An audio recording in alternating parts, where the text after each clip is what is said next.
Assalamualaikum warahmatullahi wabarakatuh. Selamat datang di pertemuan kita yang keempat. Dan pada modul keempat kali ini kita akan mempelajari tentang proses yang terjadi yang ada pada sistem operasi Linux.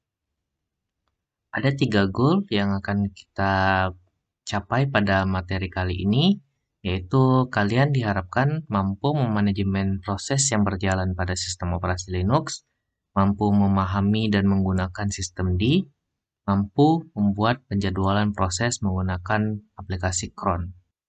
Baik, di materi kita pertama kita akan berkenalan dengan proses. Nah, apakah yang dimaksud dengan proses dalam sistem operasi Linux? Proses sendiri sederhananya merupakan suatu pekerjaan atau tugas yang dikerjakan oleh komputer. Ketika suatu program dijalankan, maka program tersebut akan menjadi suatu buah proses yang dijalankan oleh komputer. Dalam hal ini, proses tidak sama dengan program ataupun command. Sebuah program ataupun command itu menjalankan satu buah proses di komputer. Maksudnya, ketika suatu program dijalankan dan dijalankan kembali akan memiliki dua proses yang berbeda. Proses nantinya akan diutilisasi oleh sistem operasi atau program kernel agar dapat berjalan dengan baik. Suatu proses mungkin saja dapat menggunakan sumber daya lainnya, misalnya storage, RAM, display, printer, dan lain sebagainya. Proses ini akan dikelola oleh kernel dan apabila terjadi kesalahan atau proses gagal dijalankan, maka akan menyebabkan program atau komputer menjadi crash.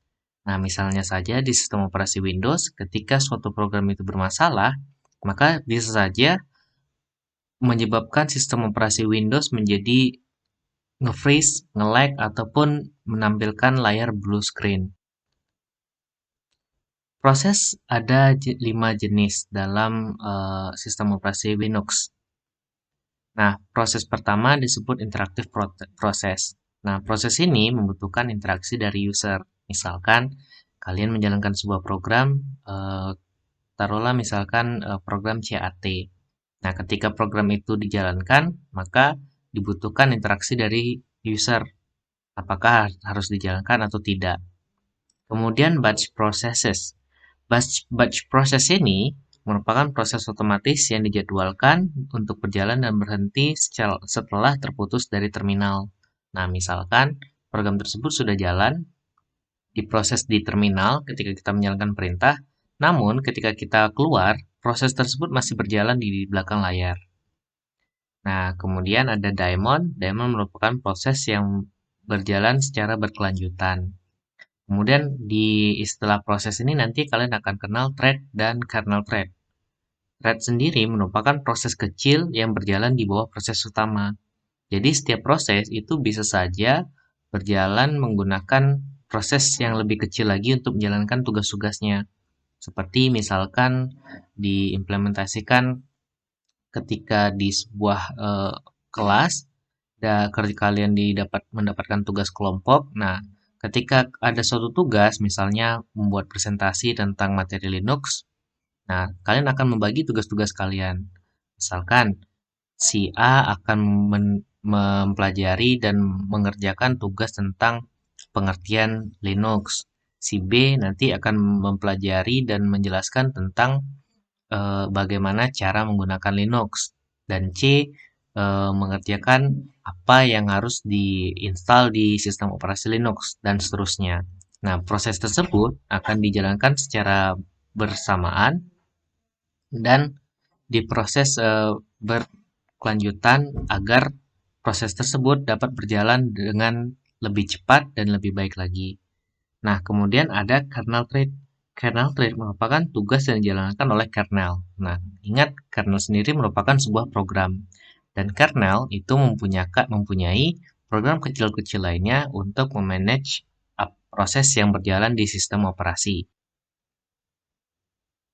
Nah, proses itu akan mendapatkan ID. Di setiap prosesnya itu mendapatkan ID kalau di sistem operasi Linux. Jadi ID ini akan menjadi tanda pengenal dari proses tersebut. Karena setiap program itu bisa saja menjalankan satu atau dua lebih proses. Nah, begitu juga dengan thread tadi. Thread juga memiliki sebuah ID yang namanya thread ID. Nah, setiap ID itu nilainya unik. Jadi tidak akan mungkin ada ID yang sama. Nah, ID ini diberikan secara berurutan dari sistem yang pertama kali berjalan hingga sistem yang terakhir kali berjalan. Nah, di dalam ID tadi, proses ID juga ada user ID dan group ID. Kenapa begitu? Karena setiap proses itu unik dan dijalankan di per usernya. Karena bisa saja user A dan user B menjalankan program yang sama. Nah, untuk membedakan apakah ini proses yang mana atau program mana yang dijalankan oleh siapa, di grup siapa mana, itu akan ditempatkan ID-nya, mendapatkan ID-nya. Sehingga kita lebih mudah untuk memanage proses dan mengetahui aplikasi atau proses ini siapa yang menjalankannya. Nah, berikutnya Berikutnya adalah beberapa perintah yang biasa digunakan untuk memanajemen proses di sistem operasi Linux. Nah, ada 3 command yang biasa digunakan. Yang pertama ps, yang kedua top, yang ketiga kill. Nah, ps dan top itu sama-sama digunakan untuk melihat dan memanajemen proses. Nah, sementara kill digunakan untuk membunuh atau mematikan proses. Nah, ketika kita menggunakan perintah top, maka perintah tersebut akan menjalankan proses secara lebih interaktif. Nah, untuk interaksinya, kita menggunakan tombol-tombol untuk shortcut perintahnya. Misalnya T digunakan untuk menampilkan informasi baris 2 dan 3. M gunakan untuk menampilkan informasi baris 4 dan 5, dan seterusnya. Nah, setiap proses tadi itu memiliki prioritas. Nah, di CPU sebenarnya hanya menjalankan satu tugas dalam satu waktu. Namun, sistem operasi Linux memanipulasi setiap proses berdasarkan prioritas sehingga terlihat berjalan secara bersamaan. Proses yang memiliki NIST value lebih kecil akan lebih diprioritaskan dibandingkan proses lainnya. NIST value dapat diubah menggunakan command renize. Jadi, di proses nanti itu ada nice value namanya. Nah, ketika nice value ini diperkecil, maka dia akan lebih diprioritaskan untuk dijalankan dibandingkan proses lainnya. Nah, begitu juga sebaliknya. Apabila nice value ini lebih besar, maka dia akan semakin tidak diprioritaskan untuk dijalankan lebih dahulu. Nah, proses itu berjalan dalam dua bentuk. Yang pertama itu background, yang kedua itu foreground. Nah, aplikasi yang berjalan dengan background itu aplikasi yang berjalan di belakang proses lainnya. Nah, dia tidak membutuhkan interaksi user secara langsung. Dia hanya berjalan di belakang layar. Sementara untuk foreground, itu proses yang berjalan di depan layar. Artinya, dia membutuhkan interaksi user untuk menjalankan perintah selanjutnya. Nah, sekarang kita akan coba memanajemen proses di sistem operasi Linux. Pertama, kita akan membuka VMware kita, pastikan sudah login ya. Kita buka. Nah, di lab kita yang pertama, kita akan melihat proses yang sedang berjalan pada saat ini. Oke, kita lihat. Nah, kita di sini menggunakan ps ya, perintahnya dengan ps min e. Nah, di sini dia akan menampilkan semua proses yang sedang berjalan pada saat ini juga. Nah, misalkan kita akan memperkecil scope-nya menjadi lebih kecil. Nah, kalian masih ingat kan bagaimana cara membaca file? Nah, itu ada perintah tail, ada head, dan ada grep juga untuk filternya. Nah, misalkan kita pakai yang tail dulu. Buat perintah ps min e, kemudian tail. Dia akan mengambil 10 proses terakhir. Sekarang kita coba yang headnya karena yang tailnya udah kelihatan. Head. Nah, ini proses yang pertama kali. Jadi proses yang pertama kali berjalan di sistem operasi Linux Ubuntu 20 ini itu nama aplikasinya, nama prosesnya itu systemd. Nah, jadi systemd inilah yang pertama kali berjalan di sistem operasi Ubuntu 20. Oke, nah sekarang kita clear dulu. Nah, sekarang kita coba yang lebih spesifik. Misalkan itu nama aplikasinya kita coba cron. Ups, salah. Grab ya, kita pakai Grab, kita mau lihat. Nah, si Grab itu menggunakan ID 1946. Nah, ingat ya, ID-nya 1946. Sekarang kita coba untuk melihat informasinya secara detail.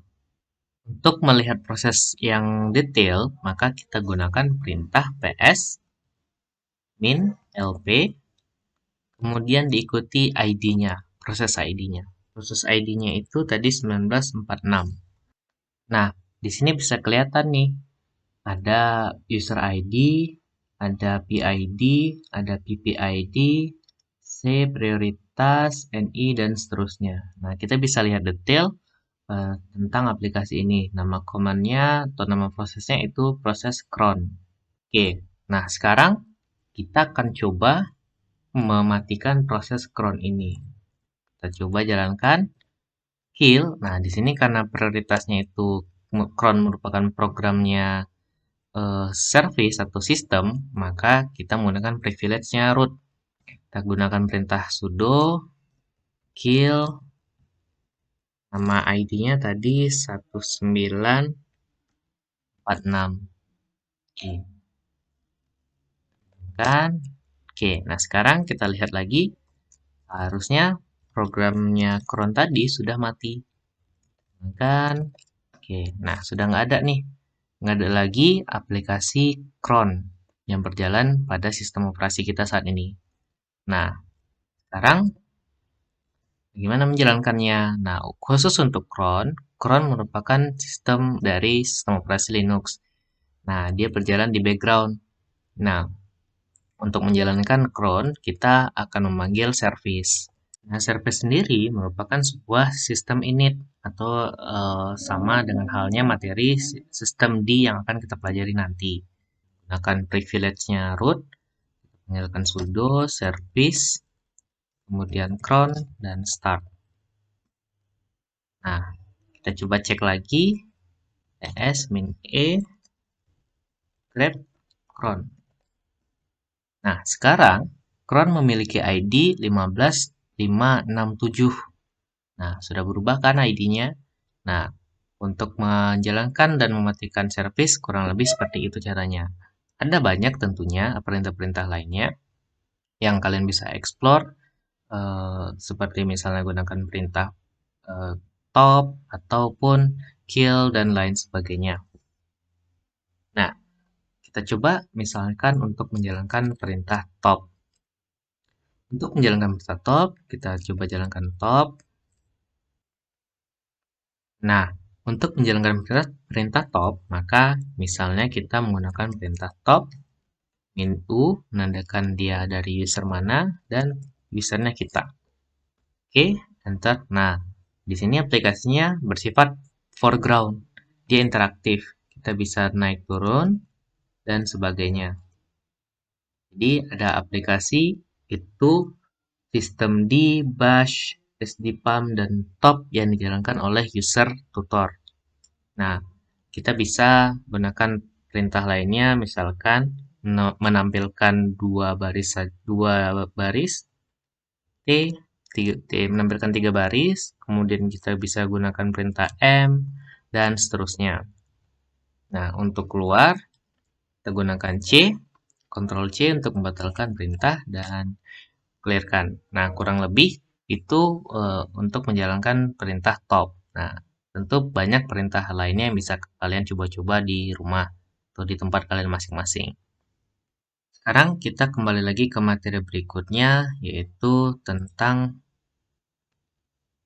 penjadwalan proses. Nah, penjadwalan proses ini penting sekali di sistem operasi Linux, karena di sistem operasi Linux, proses-proses itu dapat kita jadwalkan di masa depan. sehingga kita tidak perlu lagi menjalankannya secara manual. Misalkan untuk membuat aplikasi backup data server misalkan. Nah, kalau kita menjalankannya secara manual, tentu kita akan kesulitan tersendiri. Nah, belum lagi kalau misalnya kita kelupaan atau tidak sempat untuk membackup datanya. Nah, dengan menggunakan proses cron, kita dapat membackup data secara otomatis. Kita jalankan pada waktu-waktu tertentu, sehingga kita tidak perlu lagi pusing-pusing dan harus membackupnya secara manual. Nah, proses cron itu menggunakan format seperti di bawah ini. Nah, di format ini itu ada 1, 0, bintang, bintang, bintang, dan tilde slash task.sh. Nah, tilde slash task.sh ini merupakan perintah ataupun aplikasi yang akan dijalankan. Nah, sementara yang format cronnya itu yang di sini, yang 1, 0, bintang, bintang, bintang. Nah, satu yang pertama itu menandakan menit. Jadi, ini menit ke 1, jamnya itu jam 0 atau jam 12 pagi, dan bintang-bintang itu menandakan dia akan dijalankan pada setiap tanggal, setiap bulan, dan setiap hari. Nah, kurang lebih formatnya seperti itu. Nah, nanti kita akan jalankan bagaimana cara membuat proses cron. Nah, kita masuk di lab-nya, dan kita kembali lagi di VMware kita. Pertama, kita akan membuat sebuah program sederhana untuk membuat folder di setiap waktunya. Nah, jadi kita buat menggunakan bash nama programnya. Kita gunakan bash command untuk membuat programnya. Oke. Nah, kita ketikkan nano, kemudian namanya folder.sh. Oke, kita enter. Nah, di sini kita akan buat perintahnya. Nah, untuk mengetahui kalau dia program bash atau bukan, kita akan ketikkan tanda pagar, kemudian tanda seru, spasi bin bash. Oke, nah sekarang kita buat variabel sama dengan date ditambah persen y persen m, kemudian persen d, kemudian strip dan persen h, persen m, persen y, persen s. Oke. Nah, di sini kalian dapat buat perintahnya date sama dengan ini ya, yang ini backstick ya. Nah, jadi backstick itu satu tombol dengan tilde. Kemudian terus ini dia date, ini kita gunakan untuk mendapatkan tanggal dan satu waktu pada saat ini juga.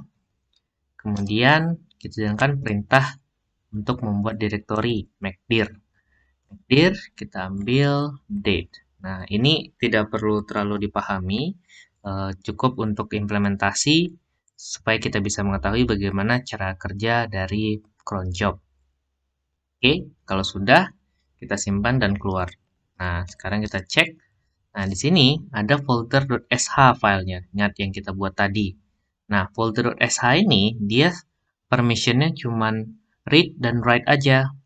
Nah, kita akan ubah permissionnya ke eksekusi. Jadi kita ganti sudo chmod, kita buat 77 aja, kemudian folder.sh. Oke. Oke, sekarang kita lihat, nah dia sudah bisa dieksekusi. Jadi untuk mengeksekusinya, misalkan kita jalankan perintah programnya program bash, kemudian folder.sh. Nah, ketika dijalankan, maka dia akan membuat folder ini. Nah, oh ya, saya lupa bahwa nanti dia akan menjalankan dimanapun dia akan dijalankan. Berarti kita buat spesifik sedikit lagi. Oke, mkdir di sini kasih tanda tilde, tilde ini menandakan bahwa direktorinya itu di direktori tutor, home tutornya atau usernya. Kemudian simpan, eksekusi. Oke, kita buat, cek lagi. Nah, sekarang kita cek. Nah, udah ada 2 folder yang menandakan bahwa folder ini sudah dibuat. Oke, nah sekarang kita akan menambahkan cron tab-nya di cron job. Nah, untuk menambahkan proses terjadwal, kita gunakan perintah cron tab min e. Nah, cron tab min e ini nanti dia akan menjalankan sesuai dengan usernya masing-masing. Kalau kalian menjalankan dengan perintah sudo atau privilege root, maka dia akan menjalankan perintah tersebut dengan privilege-nya root. Kalau kalian menjalankan dengan perintahnya privilege tutor, maka dia akan menjalankan perintah tersebut dengan privilege tutor. Dan tentunya, aplikasi atau command yang dijalankan itu juga harus sesuai dengan privilege user yang menjalankannya. Nah, kalian tidak bisa menjalankan program sistem tanpa privilege root. Nah, oke. Nah, kalau diketik aja cron tab min e, nah ini aplikasinya. Disinilah kalian akan menuliskan perintah-perintahnya nanti. Nah, kalau pertama kali kalian berbeda tampilannya, nah, kalian akan buka seperti ini nanti. Nah, kalian bisa gunakan yang nomor 1. Jadi, kalian di sini milih editornya.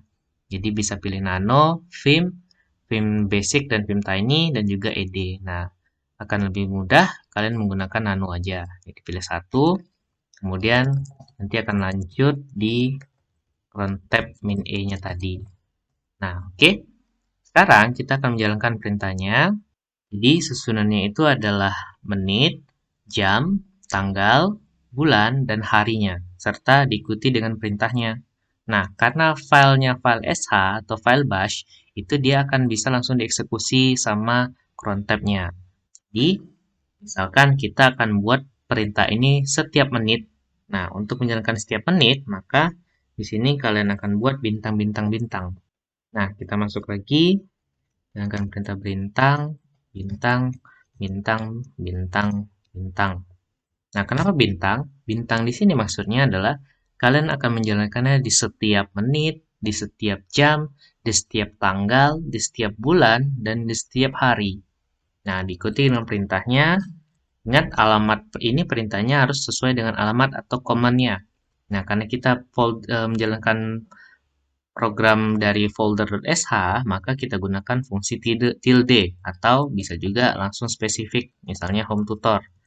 Nah, kalau saya lebih suka menjalankan dengan perintah tilde. Kenapa? Karena yang menjalankannya ini adalah user tutor. Jadi, bisa langsung di foldernya si tutor. Oke, jalankan perintah.sh.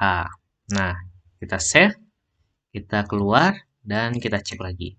Nah, di sini masih ada 2 ya. Di sini masih ada 2 foldernya. Nah, kita tunggu beberapa waktu. Oke, kita cek lagi. Nah, sudah bertambah 1. Nah, itu ada di foldernya tanggal 10 menit yang ke-50. Nah, sekarang kita tunggu sebentar lagi. Kita untuk cek di menit yang 31. Nah, sekarang kita cek. Nah, sudah bertambah. Nah, jadi di sistem cron tab itu akan menjalankan perintah per satuan waktunya. Jadi, kita tidak perlu lagi mengeksekusinya satu persatu. Nah, sekarang bagaimana cara menghapus dari cron tab tadi? Nah, untuk membatalkan proses itu, kita tinggal jalankan perintah. Kita clearkan dulu. Perintahnya cron tab.e lagi. Jalankan. Nah, ini kita tinggal hapus saja baris ini. Jadi, kita hapus. Lalu kita simpan dan kita keluar. Dan prosesnya sudah berhenti. Nah, sekarang kita lihat edit control. Nah, sekarang itu di jam 51. Nah, ingat cron tab kita itu di setiap menit dan di setiap waktu. Nah, ada yang perlu diperhatikan bahwa tidak cron tab itu berjalan tidak sesuai dengan waktu yang ditetapkan. Kadang-kadang akan dieksekusi sedikit lebih lama dari waktu yang seharusnya kita set.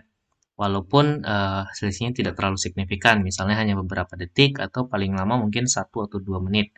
Nah, kenapa seperti itu? Karena terkadang cron tab juga menjalankan perintah-perintah lainnya. Jadi, seperti yang kita ketahui sebelumnya, proses itu berjalannya dieksekusi satu persatu. Hanya si sistem operasi Linux lah yang memanajemennya terlihat seperti berjalan secara bersamaan.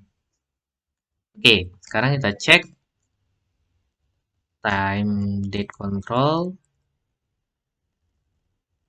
Nah, sekarang tadi sudah 52, kita cek lagi LL. Nah, yang 52 udah nggak ada, karena kita sudah matikan proses dari penjadwalannya. Nah, proses penjadwalan ini cukup gampang di sistem operasi Ubuntu. Jadi kita tidak perlu ribet-ribet mengatur file-file yang banyak. Namun tergantung dari kebutuhan kalian. Nah, kalau kalian membutuhkan akses privilege root, gunakanlah user root. Nah, kurang lebih seperti itu untuk penjelasan dari sistem penjadwalan root, penjadwalan cron job. Nah, sekarang kita kembali lagi ke PowerPoint kita. Nah, kita sudah berhasil dan sudah mencoba untuk membuat proses yang terjadwal di sistem operasi Linux. Nah, sekarang kita kembali next selanjutnya adalah yang terakhir sistem D. Nah, kalian juga masih ingat kan bagaimana proses dari sistem operasi Linux itu berjalan, dimulai dari BIOS hingga X Windows Server atau Desktop Manager. Aplikasi Desktop Manager itu dieksekusi ataupun program lainnya itu berjalan. Nah, padahalnya sistem D itu merupakan sistem init sama dengan program init sbin init. Nah, sistem D ini merupakan startup service pada sistem operasi Linux yang paling populer saat ini. Nah, sebelumnya itu ada menggunakan sistem V. Nah, sebelum sistem V ini ada sistem init. Nah, yang pertama kali itu sistem init. Kemudian, karena terjadinya ada kekurangan di sana-sini, diciptakanlah sebuah sistem baru yang namanya sistem V. Nah, sistem V ini nanti dikembangkan lagi dan terciptalah sistem D. Nah, Ubuntu sendiri dulunya tidak menggunakan sistem D, tapi menggunakan Upstart nama programnya. Nah, Upstart sendiri sudah mulai ditinggalkan di distribusi Ubuntu yang terbaru. Saat ini Ubuntu menggunakan sistem V dan sistem D. Sistem D sendiri tidak berjalan secara tunggal, tapi sistem D menjalankan beberapa komponen, termasuk sistem V itu sendiri. Nah, kenapa sekarang mulai banyak yang menggunakan sistem D? Nah, kita harus tahu dulu kelebihan dan kekurangan dari setiap sistem ini. Nah, sistem V ini itu mempunyai makna yang serupa dengan sistem Unix, yaitu menjalankan perintah atau menjalankan satu proses dengan sebaik-baiknya. Nah, hal ini membuat sistem V itu lebih stabil. Nah, sistem V ini cara kerjanya sangat mudah dipahami. Namun, kekurangannya adalah ketika proses itu sudah semakin banyak, maka sistem V ini akan lebih fragile, lebih sulit untuk dioperasikan. Nah, juga untuk memodifikasi sistem V itu sangat sulit. Sehingga ketika kita membutuhkan modifikasi, itu akan sulit untuk dikembangkan. Nah, karena sistem yang semakin banyak, aplikasi startup yang semakin banyak, itu akan menyebabkan sistem V ini berjalan lebih lambat. Nah, walaupun dengan sistem yang sedikit, sistem V ini sangat cepat waktu bootingnya. Nah, berbeda dengan sistem V, sistem D itu lebih populer karena lebih mudah untuk dimanajemen. Nah, baik itu dari login manajemen, kontrol C group, dan juga kelebihan-kelebihan lainnya. Nah, kekurangannya adalah sistem D ini melakukan banyak proses. Nah, sehingga tentu akan lebih lambat dibandingkan sistem V. Nah, sistem B juga sulit untuk diport. Maksudnya apa? Sistem D sendiri itu sekarang sudah mirip seperti sebuah platform, di mana aplikasi yang menggunakan sistem D tidak akan dapat berjalan di sistem yang tidak menggunakan sistem D. Nah, berbeda halnya dengan sistem V dapat berjalan di aplikasi atau sistem operasi yang menggunakan sistem D. Karena sejatinya sistem D sendiri mengadopsi teknologi dari sistem V untuk booting sistemnya. Nah, kemudian aplikasi sistem D itu menggunakan binary logging. Maksudnya apa? Untuk melihat apa yang terjadi pada sistem D ini harus menggunakan aplikasi lainnya. Jadi, tidak bisa menggunakan aplikasi sistem D itu sendiri. Nah, berdasarkan kelebihan dan kekurangan tersebut, maka saat ini kebanyakan distribusi sistem operasi Linux itu menggunakan sistem D. Nah, lebih populer, lebih mudah di-manage.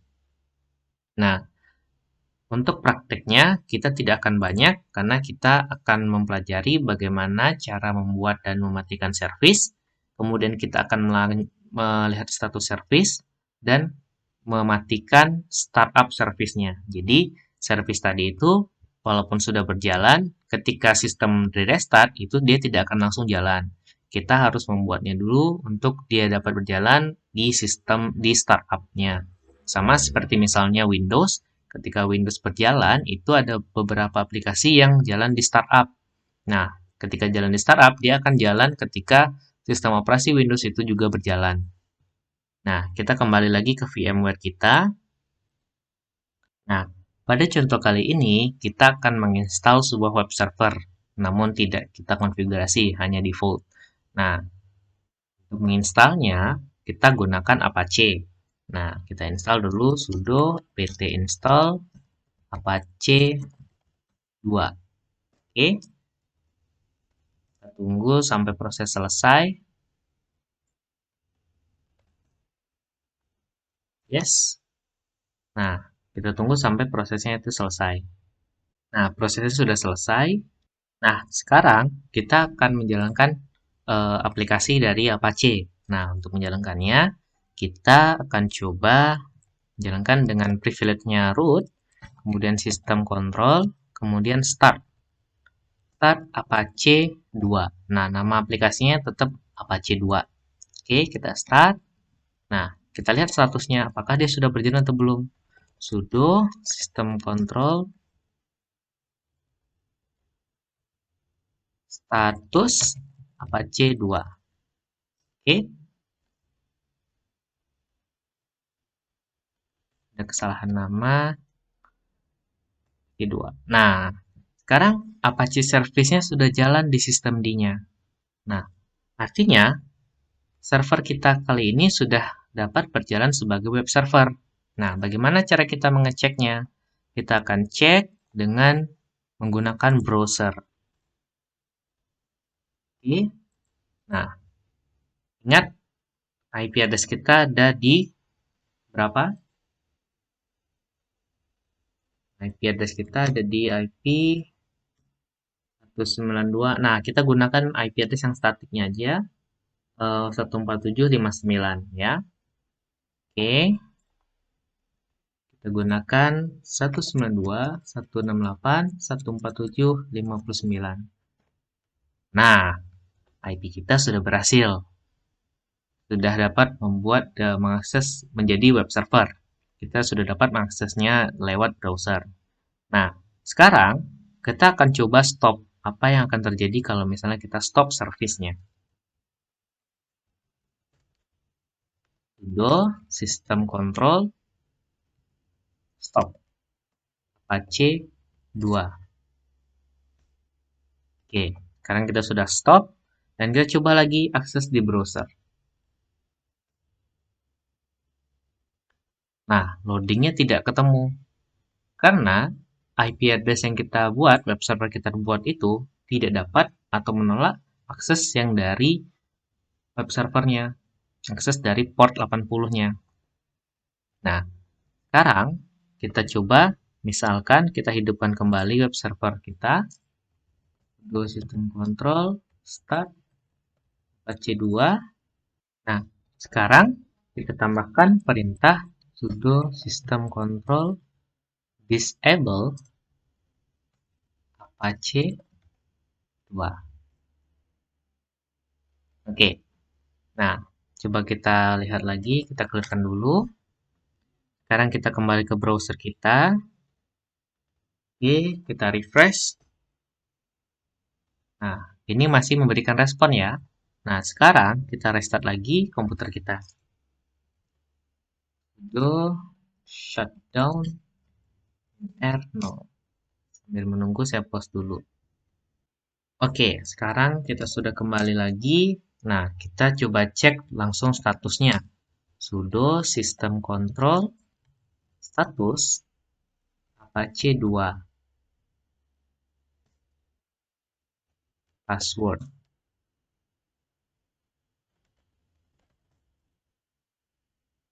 Oh, salah. Oke, diulang. Kontrol Apache 2. Terus, nah, statusnya di sini mati, tidak aktif. Kenapa? Padahal kita sudah set start di sebelumnya. Tapi di sini sistem Apache 2 itu tidak berjalan di startup. Jadi ketika kita akses di browser pun ini akan timeout karena servernya Apache sudah tidak berjalan lagi. Nah, bagaimana caranya kalau misalnya kita ingin menambahkan aplikasi kita, sistem Apache kita itu di startup? Nah, tadi kita sudah belajar cara mendisable-nya. Sekarang kita enable kembali. Sistem control, enable Apache 2. Nah, dia akan menjalankan sistem startup-nya. Nah, sekarang kita cek statusnya juga masih mati. Nah, sekarang kita restart. Go shutdown at 0.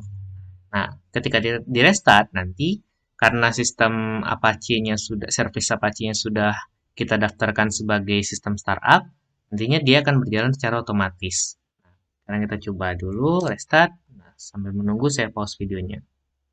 Oke, sekarang kita sudah masukkan. Oke, kita tekan dulu. Nah, kita cek statusnya lagi.